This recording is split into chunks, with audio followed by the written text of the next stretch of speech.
9వ తరగతి చదువుతున్నాను. నేను English medium Montessori's English medium school నందు చదువుతున్నాను.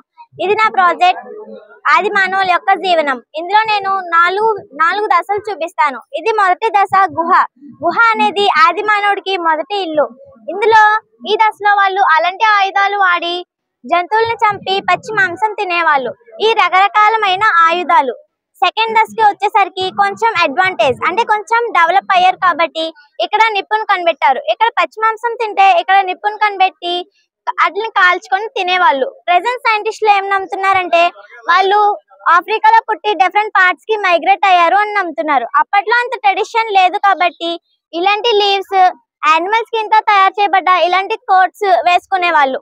దీంట్లోకి వచ్చేసరికి ఇంకా కొంచెం అడ్వాంటేజ్ అంటే దీనికన్నా కొంచెం డెవలప్ అయ్యింది కాబట్టి ఇక్కడ వీల్ కనిపెట్టారు. వీల్ తో పాట్స్ చేయడం మొదలు పెట్టారు.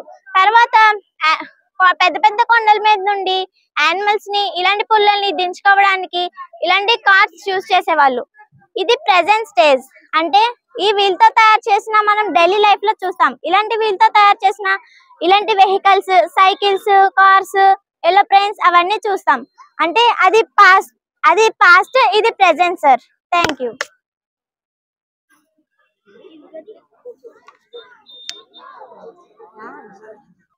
అది ఎలా వచ్చిందంటే సార్ మొన్న ఇండియా బుక్ ఆఫ్ రికార్డ్స్ వాళ్ళు వచ్చారు సార్.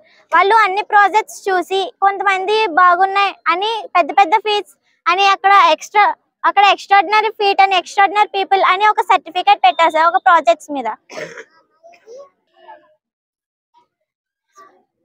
మా స్కూల్ ఇలాంటి సైన్స్ ఫేర్ పెట్టడం గురించి చాలా ఆనందంగా ఫీల్ అవుతున్నాను. ఇంతమంది వచ్చినా సరే మా స్కూల్ ప్రతి 4 years కి ఒకసారి ఇలాంటి పెద్దవి పెడతాది. ప్రతి సంవత్సరం ఫిబ్రవరి 28న సైన్స్ డేని ఇలాంటి సైన్స్ ఫేర్స్ కూడా పెడతాది. అంటే చిన్నగా కానీ ప్రతి 4 years కి ఒకసారి ఇలాంటి పెడతాది. మా స్కూల్ ఇలా పెట్టినందుకు నేను చాలా ప్రౌడ్ గా ఫీల్ అవుతున్నాను సార్. ఆత్మీయ గోదావరి ఛానల్ను సబ్స్క్రైబ్ చేయండి, లైక్ చేయండి, షేర్ చేయండి.